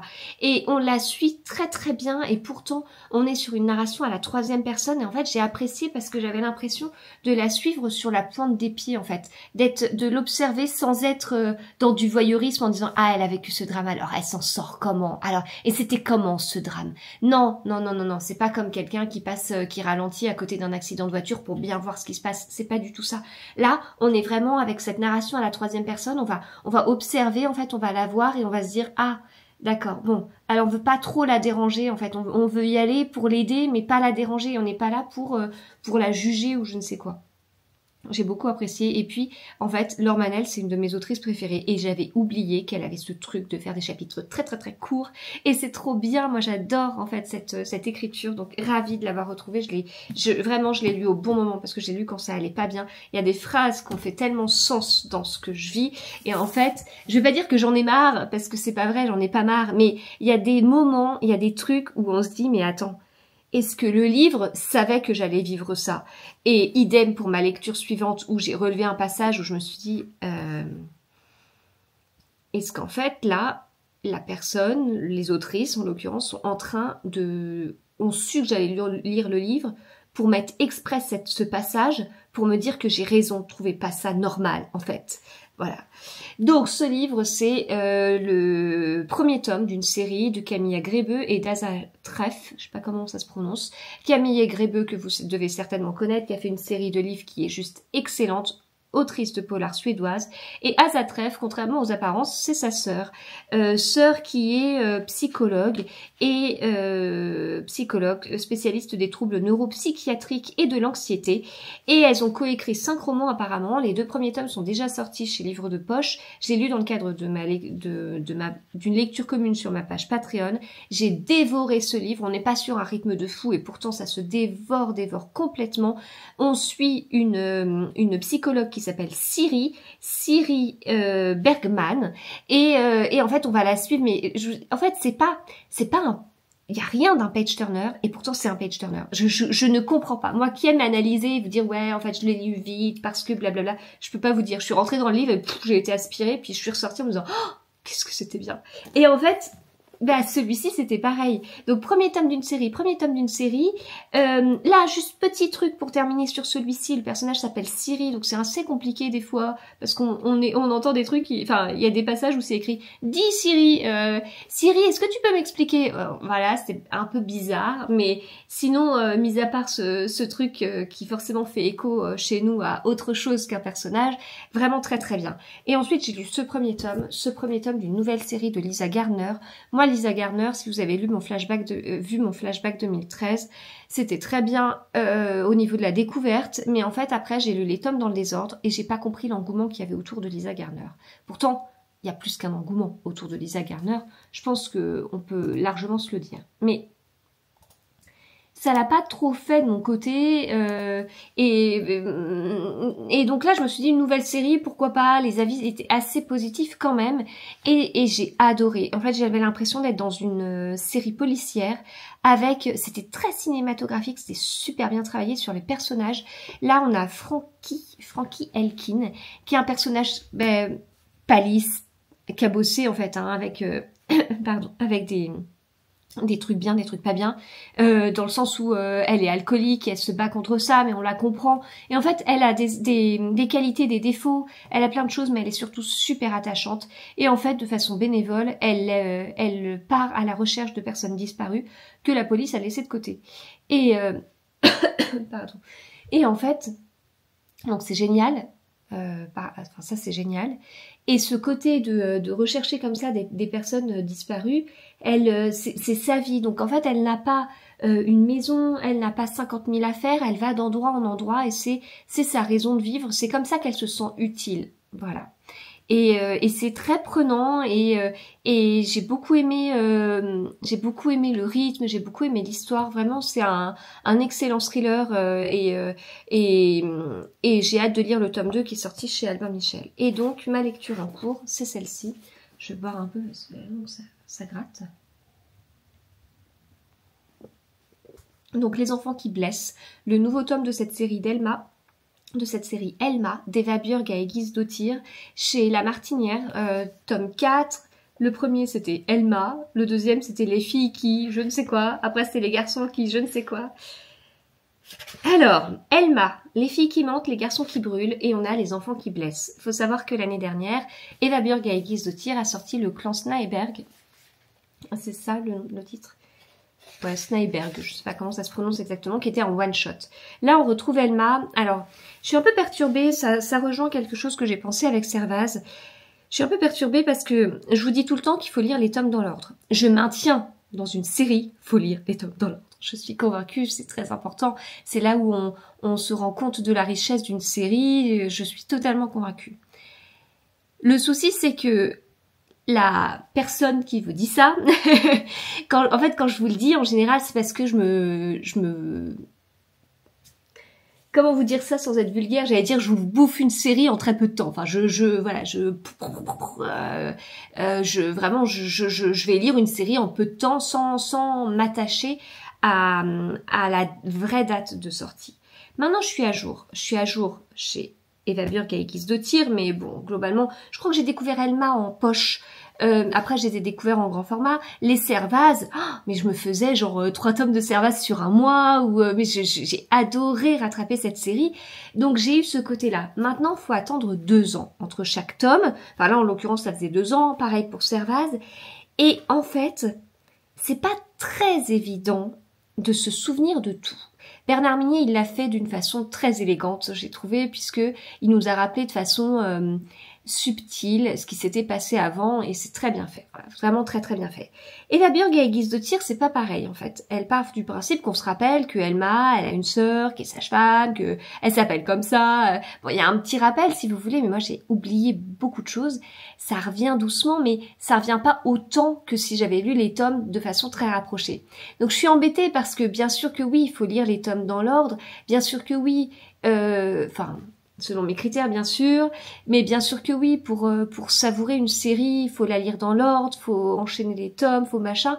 Et en même temps, si justement on n'enchaîne pas les tomes, on perd un peu de cette saveur. C'est vachement dommage. Et on peut rien y faire. Et voilà. Donc c'est une réflexion très intense et très intelligente ce que je vous dis. Mais je sais pas trop comment vous l'exprimer, mais ça me titille un petit peu parce que ça me titille un petit peu. Voilà. Ça me titille un petit peu parce que toute cette force de lire les tomes dans l'ordre et de savourer chaque tome d'une série, bah ça peut être un petit peu atténué par le fait de lire un tome 2 ans après. Voilà. Bon, mis à part ça, je me régale. Eva Björk et Guise Dautir, toujours. Il va falloir que je mange là. J'ai un petit coup de pas bien. Eva Björk et Guise Dautir, elle a vraiment un truc pour décrire la psychologie des personnages et pour au niveau du côté société en fait. Voilà, c'est une autrice islandaise. Moi, je suis pas une grande fan d'Arnaldur Indridason. Je suis une grande fan de Ragnar Jonasson. Eva Björk et Gisdottir se situent un petit peu entre les deux, entre un univers très sombre, très société, pas très positif quelque part sur les Islandais, très alcool, très voilà, la noirceur du peuple islandais quelque part, versus les paillettes du peuple islandais, les polars sans très sans, c'est-à-dire S-A-N-S, S-A-N-G, très Agatha Christie, très roman à énigmes pur, très voilà, donc plus épuré, plus joyeux quelque part, quoique, si vous avez lu des Ragnar, voilà, mais façon de parler. Et ben Eva Björk et Gisdottir met le curseur au milieu en se disant c'est pas si noir, c'est pas si beau. Le peuple est comme ça, c'est un fait. Voilà, je mets pas de paillettes, j'ajoute pas de la noirceur, c'est comme ça. Et ça j'apprécie parce que je la trouve à mi-chemin en fin de compte.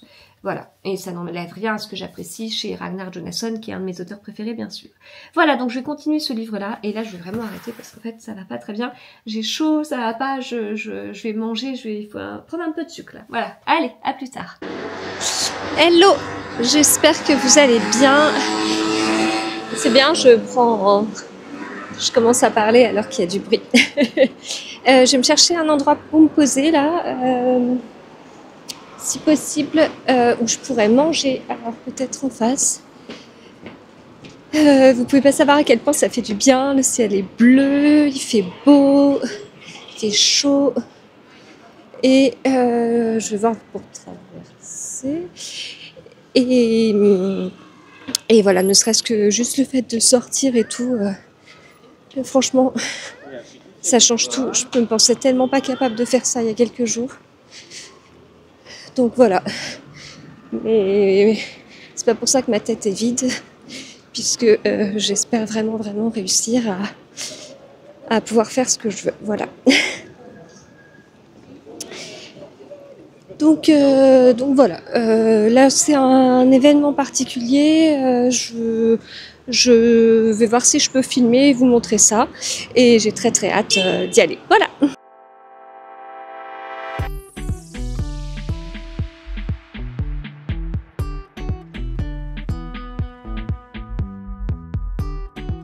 Hello, on est... Quel jour? On est jeudi 3 avril. On est jeudi 3 avril. Alors, qu'est-ce que je peux vous dire? Déjà hier soir, j'étais invitée à la restitution de l'étude Babelio sur le polar. C'était passionnant, j'ai filmé des trucs, mais j'attends avant de vous en parler que l'étude soit sortie de façon officielle. C'était hyper intéressant, très passionnant sur les habitudes des personnes en fait, sur le polar, sur si vous avez répondu à l'étude qu'il y a eu, ça devrait vous parler. Vous avez dû voir toutes les questions sur les maisons d'édition, la nationalité des auteurs, le type de bandeau qui nous intéresse le plus. Voilà, il y avait plein de choses, et il y avait notamment une partie d'influenceurs. D'influenceurs dans le monde du polar, et j'ai vécu un moment assez fou. Voilà, donc c'était très bizarre parce qu'en fait j'étais au milieu de maisons d'édition en fait. J'étais la seule influenceuse, et je remercie énormément Babelio de m'avoir invitée. C'était forcément c'est une étude qui me passionne à plus d'un titre, par mon métier, par le polar, par l'amour de la lecture, et donc j'étais très touchée d'avoir été invitée, et il y a une slide où bon, ça j'étais là, et en plus j'étais devant pour pouvoir filmer, et là tout le monde s'est retourné vers moi, et j'ai ressenti, on m'a félicité, c'était trop bizarre, et c'était trop bien. C'était trop bien parce qu'avec ce que j'ai vécu ces derniers temps, si vous voulez, voilà, je prends le positif. Donc voilà, alors sinon, mon livre, je l'avance bof. Donc les enfants qui blessent. Je l'avance bof, il me reste ça, voilà, mais je vais le terminer hein, avec grand plaisir, bien sûr, puisque je continue à beaucoup aimer ce livre. C'est un excellent polar nordique, voilà. Il n'y a rien à dire d'autre. En fait, c'est tout ce que j'aime, c'est tout bien construit, c'est tout. D'ailleurs, le polar nordique a été un petit peu abordé hier, parce qu'en fait, il y avait la restitution la restitution de l'étude, mais il y avait aussi des intervenants qui étaient là pour répondre à certaines questions par l'un de ceux qui gèrent Babelio en fait. Et donc chacun donnait son avis et la salle pouvait éventuellement participer. Alors je vous avoue que j'avais un avis sur tout, mais en fait on me l'a pas demandé, c'était pas l'objectif. Mais si vous voulez, c'était passionnant, mais il y avait beaucoup de maisons d'édition. Hein. C'était passionnant, mais en fait on avait trop envie, je trouve, d'interagir et de dire ah oui, mais je sais pas, si ça je suis d'accord, mais c'était pas le but en fait, c'était pas du tout ça. L'idée c'était que chacun partage son point de vue avec une petite maison d'édition, le créateur de la manufacture des livres, avec une représentante donc Camille, représentante de la Bête Noire, et une représentante de J'ai lu, Anne. Donc c'était intéressant puisqu'on avait une petite maison d'édition, on avait une maison d'édition grand format, une maison d'édition poche, et donc ça permettait d'avoir différents circuits aussi, différents avis et tout, et voilà. Mais il y a des choses où c'est juste, mais je pense que ça vous aurait fait exactement la même chose. Il y a un moment donné, on pose une question, où on dit quelque chose et puis derrière j'avais mon avis, ou j'avais des idées, ou j'avais voilà. Et il y a d'autres choses où j'ai beaucoup appris parce que ça reste un autre univers quelque part, et voilà, une autre vision aussi du monde du livre, et puis une autre analyse sur les lecteurs de polar notamment. Enfin voilà, c'est très très intéressant, j'ai trouvé. Voilà, mais ouais, il y a un petit moment, je vous dis, c'était tout bizarre. En plus Camille avait repéré avant la slide que ça allait arriver. Du coup, elle m'a fait des signes en me disant, c'est trop. Bon, voilà, j'ai hâte de vous en parler. Sinon, dans la boîte aux lettres, j'ai reçu deux box, si vous voulez. J'ai reçu celle autour. Alors là, je vais me moucher 2 secondes. Donc, j'ai reçu une box du Cherche Midi autour d'un livre qu'ils sortent qui a un sacré concept. Le livre des passages. Voilà. Le livre des passages. 4 époques, 3 manuscrits, 2 sens de lecture, un puzzle littéraire. Et c'est trop bien ce qu'ils ont fait. 1791, 1865, 1940, de nos jours. C'est trop chouette. Donc c'est un livre qui va apparaître le 17 avril, qui sera au prix de 24,90 €, qui fait 464 pages, et que voici, parce que c'est bien que ce soit un petit peu concret. Donc le voilà. Le voilà. Il est beau parce qu'il y a un côté... alors, il est beau parce que... Ah, on a une jolie couverture cartonnée. Il est beau parce que les pages, elles sont un petit peu jaunies. Et du coup, il y a un petit côté, alors faussement ancien si vous voulez, parce que les pages sont très très lisses, mais c'est assez agréable. Et donc, ah bah je m'attendais à un roman. Alors attendez que je révise. Et après je vous dis. 2 ordres de lecture sont proposés et offrent chacun de nouvelles... Alors, comment ça marche? Moi, je m'attendais à un roman tête bêche. Le livre des passages composé de 3 manuscrits. L'éducation d'un monstre, la cité des ombres, conte de l'Albatros. D'accord. Alors, préface. Hop, il y a le sommaire ici. Je découvre. Ok, une préface. Le problème, c'est que la préface, on a l'impression que ça fait partie de l'histoire, en fait. Ah, ça veut dire quoi?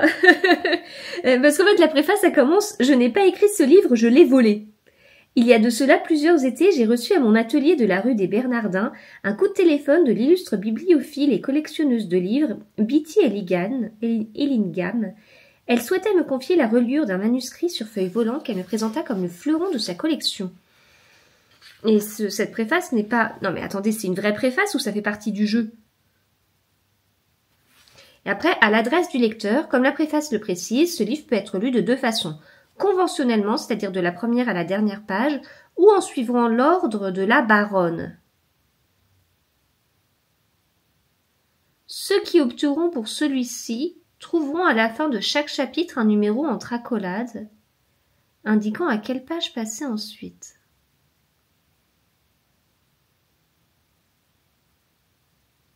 Donc effectivement, il y a la pagination. Oh la vache. Je sais pas quoi faire. Je sais pas quoi faire. Je sais pas quelle décision prendre. Je sais pas quelle... Ah, c'est... On a envie... Ah!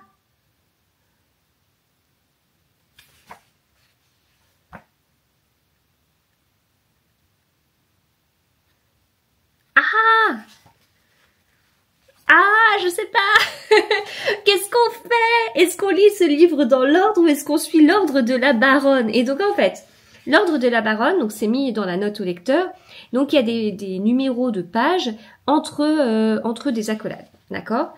Et en fait, ça permettra de lire le livre dans le désordre, d'accord? Donc, si on le lit normalement, il n'y a pas de souci. Donc, ça commence par une première partie, l'éducation d'un monstre, et ensuite un épisode honteux. Donc ça, c'est le premier chapitre, normal. Sauf qu'en fait, c'est pas le premier chapitre proposé par la baronne. Et, par contre, en fin de page, on a ça. En fin de chapitre, on a ça. Et ça, c'est l'ordre de la baronne. C'est-à-dire que la baronne, elle dit de commencer à la page 269 de mémoire. Non, 209, pardon, à la page 209. Et ensuite, on ira comme ça, de la page 209 à une autre page, et là, en l'occurrence, quand on arrivera à ce chapitre-là, page 27, et ben ensuite, on ira page 239. Mais c'est pas le premier chapitre à lire. On fait quoi? On fait quoi? On fait quoi? On fait quoi? Alors, il y a un carnet qui est trop beau, avec des pages blanches dedans. Et il y a un très joli marque-page. Il est vraiment très beau. Ah la vache, c'est trop inspirant. C'est trop inspirant.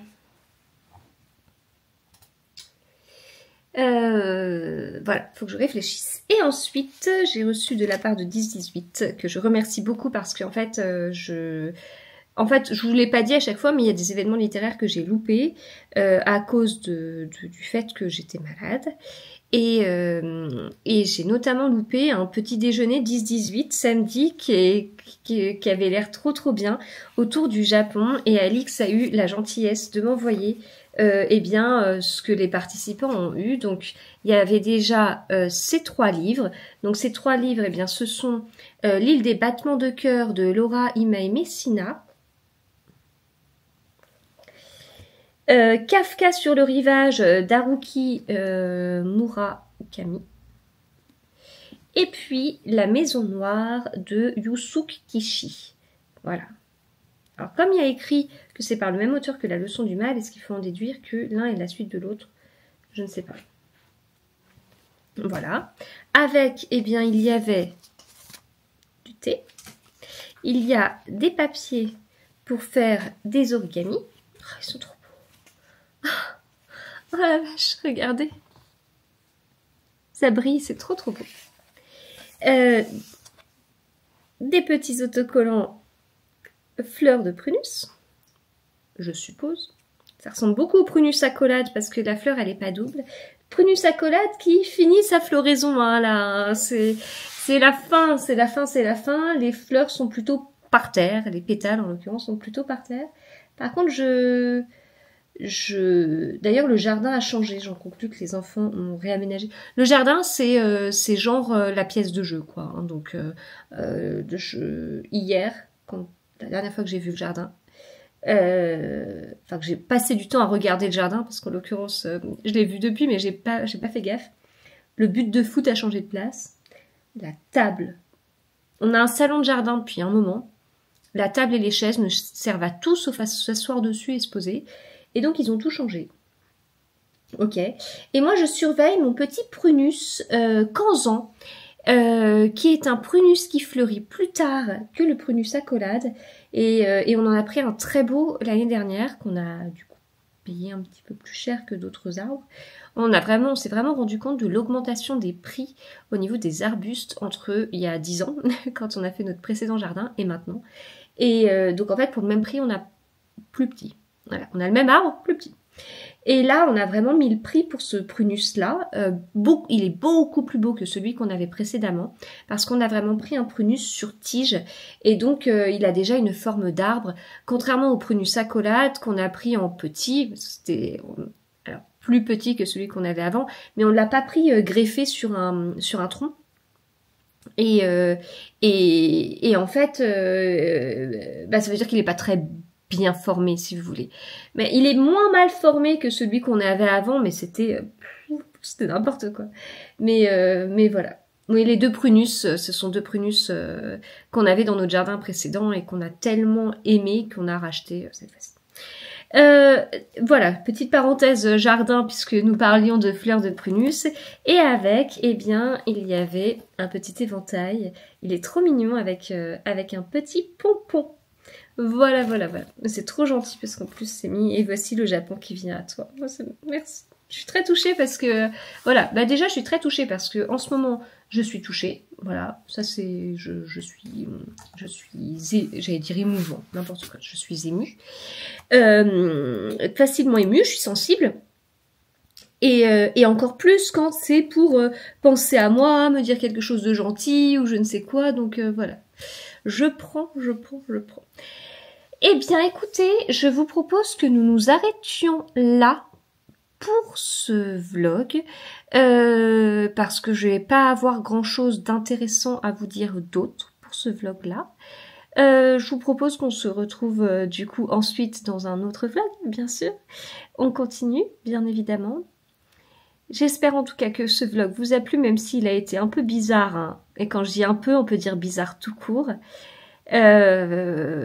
Voilà, écoutez, il y a des fois ça va, il y a des fois ça va pas. En l'occurrence, ça va pas.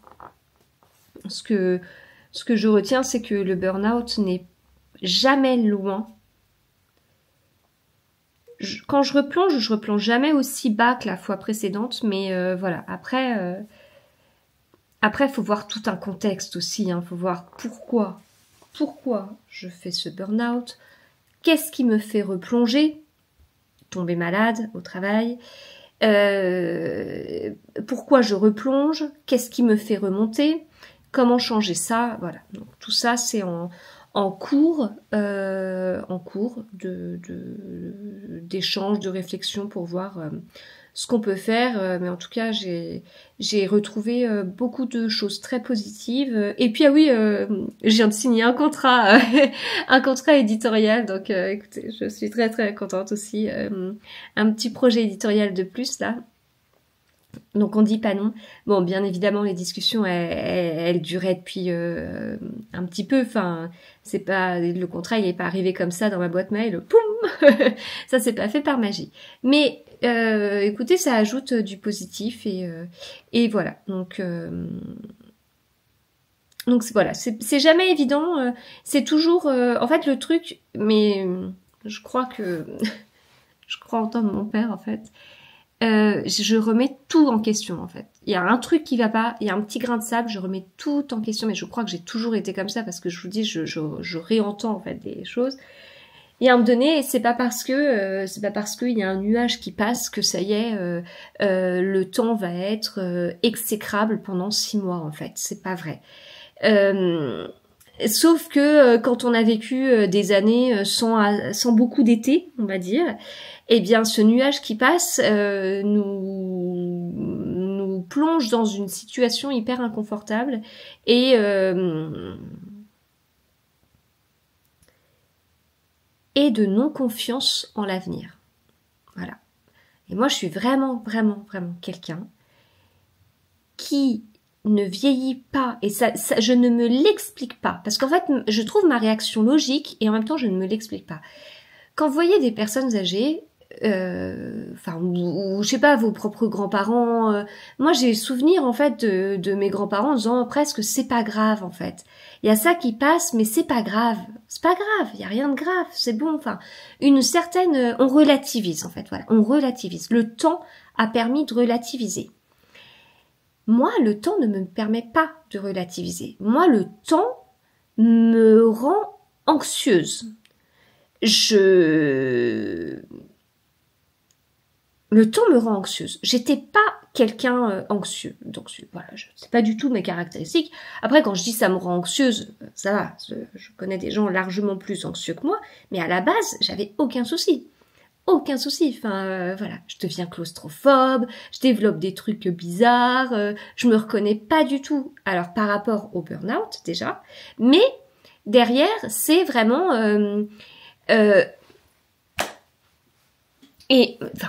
non mais je vous dis, quelque part, ça pourrait s'expliquer parce qu'on se dit, la jeunesse est insouciante ou je sais pas quoi. Quand j'ai fait mes vidéos flashback, je suis tombée sur une photo de 2012, je crois. Nous étions dans un parc, je crois que je l'ai partagé dans mon flashback, je me demande même si c'est pas ma photo de miniature. Nous étions dans un parc avec ma fille aînée qui avait 9 mois. On avait pris une serviette de plage qu'on avait posée sur l'herbe dans le parc. Elle était habillée en blanc, sergent-major, avec des collants magnifiques, imitation ballerine au bout, mais des collants blancs avec imitation ballerine dans les tons bordeaux, une robe blanche, un petit gilet magnifique bordeaux, un petit chapeau blanc, et elle jouait. Voilà. Et moi, j'étais à côté, puis je la regardais. Et mon mari nous prenait en photo. J'avais, donc je vous ai dit quoi? C'était il y a 13 ans, j'avais 26 ans. C'est ça, j'avais 26 ans. J'avais 26 ans, j'avais ma fille, je l'observais et voilà, j'étais contente, c'était ma fille, elle s'amusait. Là, j'ai 39 ans, je regarde la photo, je me dis mais pourquoi je lui ai mis une tenue blanche, sergent-major, avec le risque d'une tache de pelouse qui ne partira pas du tout au lavage? Pourquoi je lui ai mis cette tenue dans un endroit qui... Alors, ok, la ville était très chic, hein, dans les belles villes des Yvelines, certes. Mais c'est bon quoi, on n'était pas, je sais pas, une garden party ou j'en sais rien. Pourquoi je t'avais habillée comme ça? Je veux dire, maintenant, je me dirais, bon, je lui aurais peut-être pas mis un pantalon de jogging, faut peut-être pas exagérer, mais j'aurais mis un truc qui craint pas, quoi. Et là, hier, ma dernière, elle était en train de faire donc ma dernière, 9 ans, en train de faire des expériences de magie. Il y en avait partout dans la cuisine, des trucs, des machins. Elle faisait ça, mon mari était à côté, il travaillait, mais vraiment, il y en avait partout, quoi. Ça les dérangeait pas. Elle avait un gilet rouge avec des manches blanches. Je me dis, mais pourquoi t'as ton gilet avec des manches blanches? Et mon mari, il dit, ah bah voilà, heureusement que maman elle est là parce que ça, c'est vraiment un truc que j'aurais pas vu, mais voilà, maman elle arrive, et du coup elle a tout de suite ce truc, en disant c'est bien quoi, voilà, en fait maman elle a cet automatisme qui est trop bien quoi.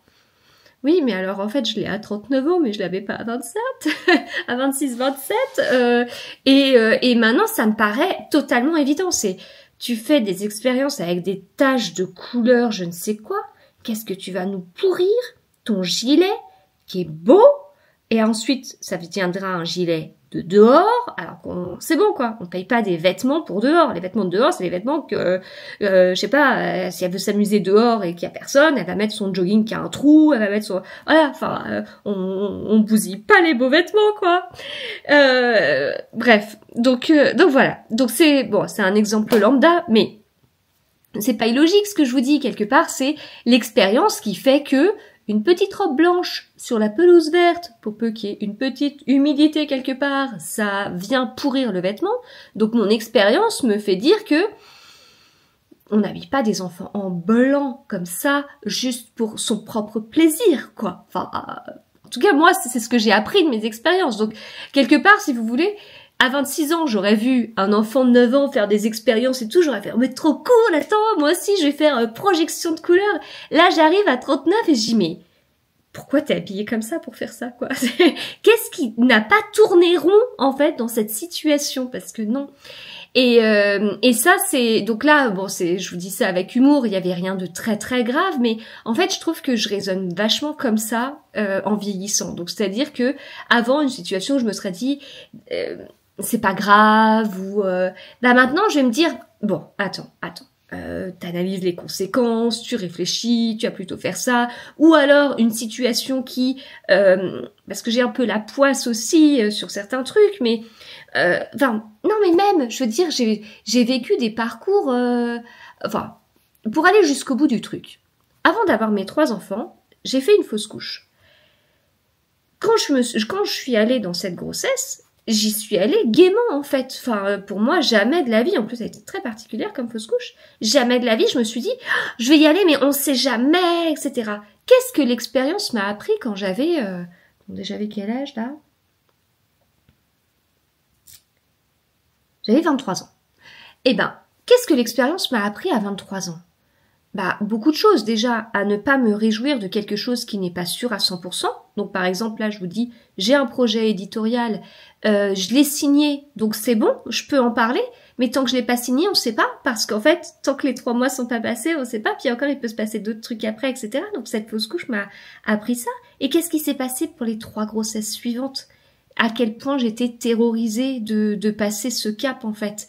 Il y a bien sûr des problèmes beaucoup plus compliqués et beaucoup plus... Enfin, il y a différents types de fausses couches. Moi, j'ai vécu une fausse couche pas évidente, on va dire. Mais en fait, ça m'a pas appris à relativiser. Ça m'a appris à stresser. Et c'est vraiment quelque chose en même temps que je comprends, qui me paraît logique, et en même temps qui me paraît illogique parce que j'ai tellement en tête... alors c'est sûr que mes grands-parents avaient vécu la guerre, donc je pense que ça doit, quoi qu'il en soit, permettre de relativiser. Est-ce que c'est ça? Est-ce que c'est une histoire de génération qui a vécu de façon difficile, qui a vécu des manques en fait? Est-ce que c'est tout ça? Est-ce que c'est autre chose? Enfin, je sais pas. Mais c'est quelque chose que je m'explique et que je ne m'explique pas. Et je me dis, je vais arriver à un certain âge, je serai terrorisée partout. J'aurais peur d'ouvrir la porte, de sortir parce que j'ai déjà eu une fois je ne sais quoi qui m'est tombé dessus ou je sais pas quoi.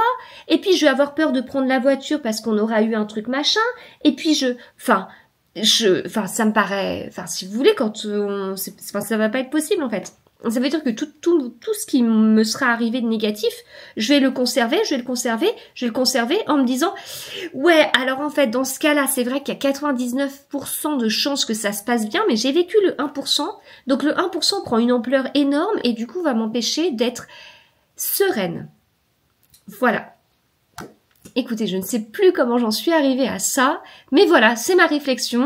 Écoutez, je crois que je fais beaucoup de réflexions philosophiques qui n'ont rien à voir avec la lecture en ce moment, mais ça, c'est vraiment un sujet je veux bien avoir votre opinion, en fait, même votre évolution, quel que soit l'âge que vous avez.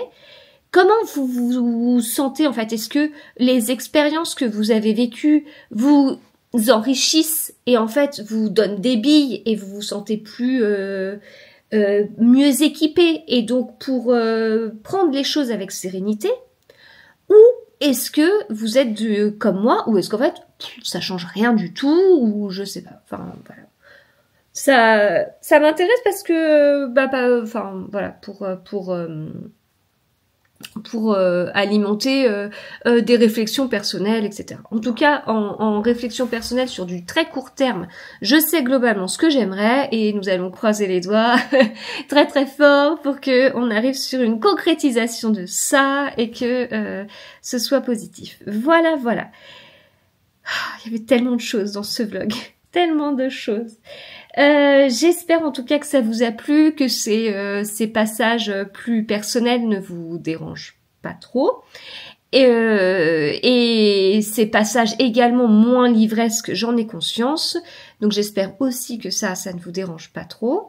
Et que ça a été quand même, et que vous êtes prêts pour un prochain vlog qui aura une tonalité vraiment différente. Voilà. Donc je vous souhaite de très très bonnes lectures. J'espère que de votre côté ça va. Voilà, que tout va bien, ou pour le mieux en fonction de ce que vous pouvez vivre. Et on se retrouve très très vite. À bientôt.